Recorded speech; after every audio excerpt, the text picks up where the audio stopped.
train, say your prayers, eat your vitamins, be true to yourself. Hulk Hogan vitamins. All natural flavors, colors, and sweeteners with beta-carotene and no cholesterol. The new champion of children's chewable Hulk Hogan vitamin. Hey, B, no way a little dude like you is gonna change my ways. It's time you were tempted with a taste of nuts and honey. Hulk Hogan doesn't eat nuts and honey. Take this. An unbeatable part of this nutritious breakfast. That's better than a body slam. For all my Hulkamaniacs that have stuck with me through the thick and thin, train, said their prayers, and eat their vitamins, be a survivor, man. Don't smoke, it's a joke. So what do those clips have in common? Health and nutrition. Eat your vitamins. Hulk shilling his own line of vitamins. Hulk promoting a cereal. Hulk telling kids not to smoke. This brings me to the present day. I stumbled on these clips when I was trying to remember the first time I heard about taking vitamins. And it was in the 80s, thanks to Hulk Hogan. We associate this with being healthy or building muscles and growing up big and strong so we can be just like him and his 24-inch pythons. What we don't hear about, though, especially now, is how vitamins help with not just muscle growth, but sleep.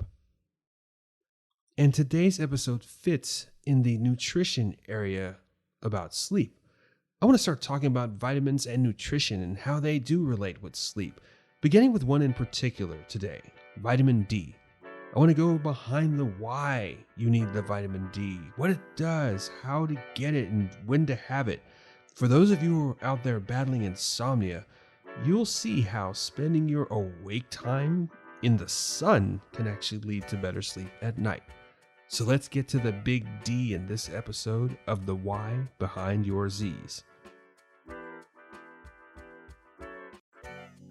Welcome to the Why Behind Your Z's podcast, the show that helps you maximize your sleep one night at a time.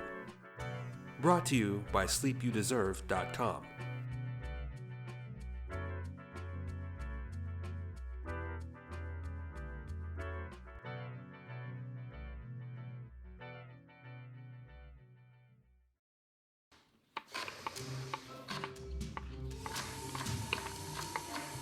Nutrition, fuel for optimal sleep.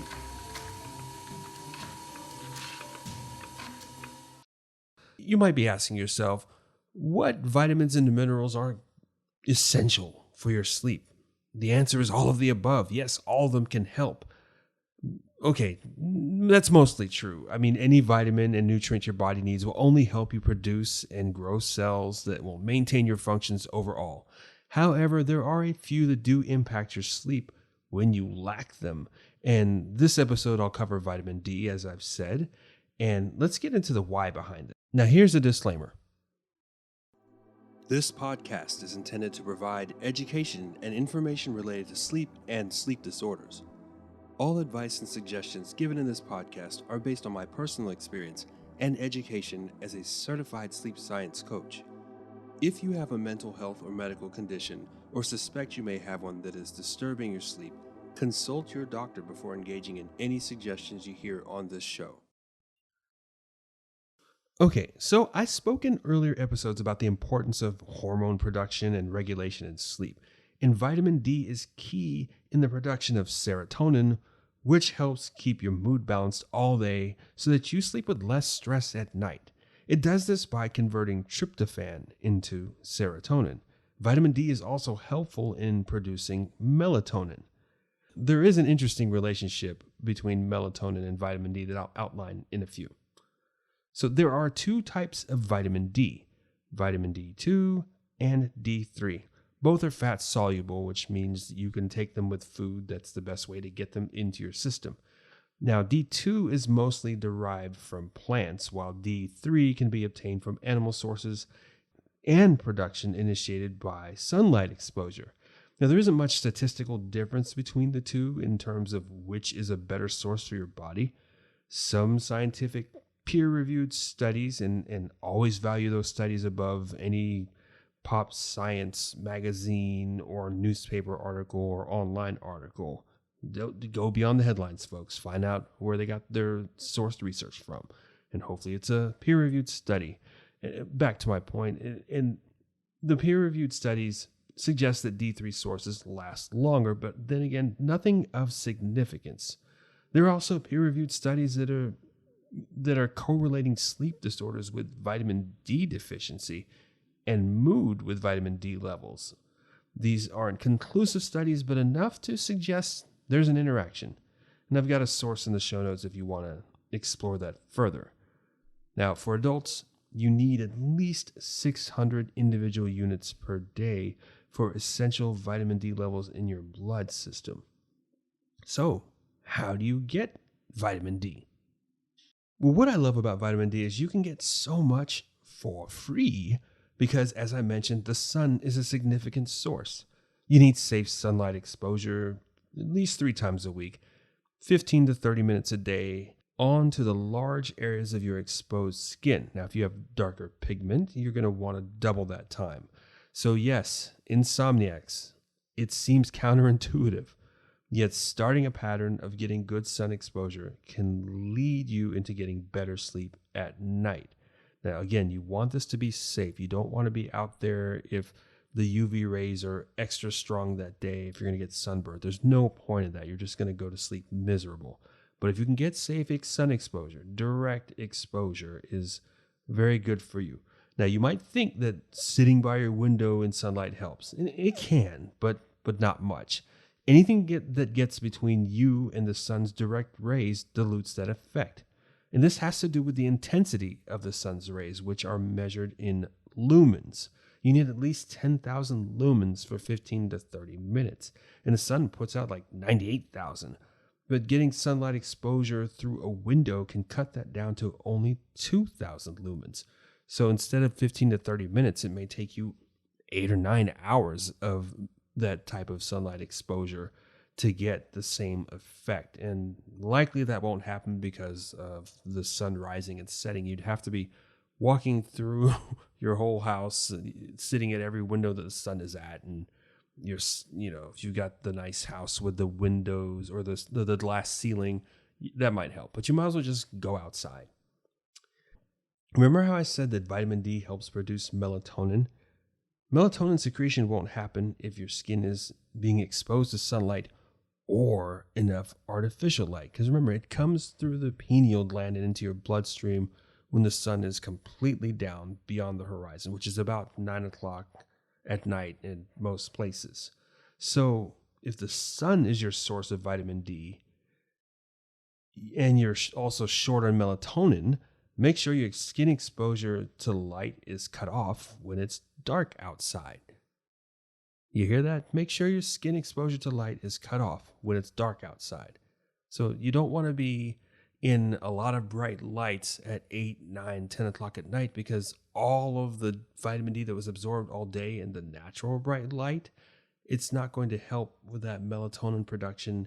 And then your melatonin's not even going to release because it's got so much artificial light on you that it still thinks it's not time to get out. Now, there are foods that are rich in vitamin D, like fish and salmon and carp. All pack at least half the vitamin D you need in just a 3-ounce serving. But if you don't eat meat or fish, vitamin D2, you can get it through produce, but it's a little harder. Okay, for example, like one of the highest non-animal sources of vitamin D is mushrooms, but you need to eat a cup of that just to get 136 individual units on average. So I don't see people eating like 4 or 5 cups of mushrooms in a day, or like a cup of lentils or something like that to get all the vitamin D that they need. You may have to go the supplemental route, which, or really plan on getting some sun on a regular basis, or eat more cereals and beverages fortified with vitamin D. If you do take the vitamin D supplements, I highly recommend you take them during the day, simply because of the interaction. You want it to get into your system so that it can help produce the melatonin that will release at night. And if you think about it, if the most natural way you can get vitamin D is through the sun, that's a daytime function. But however you get it, just get it. Before you start increasing your vitamin D levels in your foods, I do recommend 2 things. We'll be right back after this break.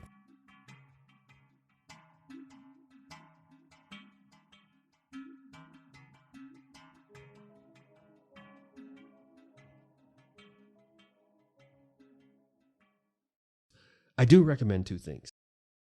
First, consult your doctor or nutritionist to see what you already have going on. You may not realize it, but you could be really close to getting the recommended allowances already, or maybe getting enough vitamin D. If that's the case, then yay, keep up the good work. That's one less thing you have to worry about when it comes to optimizing your sleep. I didn't have a problem getting vitamin D on the weekends when I was in the military, and there were parts of my military career where I had no choice but to get vitamin D because I was working outside during the swing shift hours from like 3 o'clock p.m. to 7 p.m. And the sun was still out there all the way till 7 o'clock, 8 o'clock, some places where I was working at. But there was a very long period where I had no sun exposure or very little sun exposure because I was working from 11 p.m. to 7 a.m. or 7 p.m. to 7 a.m. And I'd get home and I'd try to go to sleep for a few hours and I'd be awake just enough to eat dinner, to do a couple things around the house, maybe a couple of chores, then go back to sleep for another hour and then wake up again and it's dark and it goes over and over and over again. And that got so bad that when I did eventually switch to day shift, I was breaking out in hives and I didn't know what was happening. And what the doctor told me was it was probably from lack of sun exposure and the dew from the grass that just hadn't been on my skin in a very, very, very long time.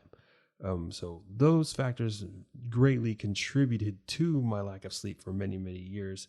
But eventually I got used to getting that sun, and that was helpful. Now, the second part is look at what you do already get already, especially if you don't have access to a nutritionist or you're not comfortable getting your blood drawn. You just don't want to pay for the costs associated with it. Look at your own sun exposure. Is it 15 to 30 minutes a day, 3 days a week on the large parts of your skin? Your foods. How much fresh fish do you eat? If you eat salmon, but how much? Are you getting the really good slices of salmon? Check your packages. Is it at least 3 ounces? Is it 3 ounces of carp, swordfish, whatever it is? That's a food that's rich in vitamin D. Are you getting enough of that? Just check it out yourself. So your multivitamins, that's another thing to look at. You may be taking some already. Do they have enough vitamin D for you? Are they multivitamins that don't involve vitamin D? Most would, I would say. But be mindful of that. And as you can see, vitamin D is often overlooked, but pretty easy to get and to incorporate into your daily diet, no matter your eating style. Hopefully this hulking amount of information and education about vitamin D will lead you to the sleep you deserve. Thank you for listening.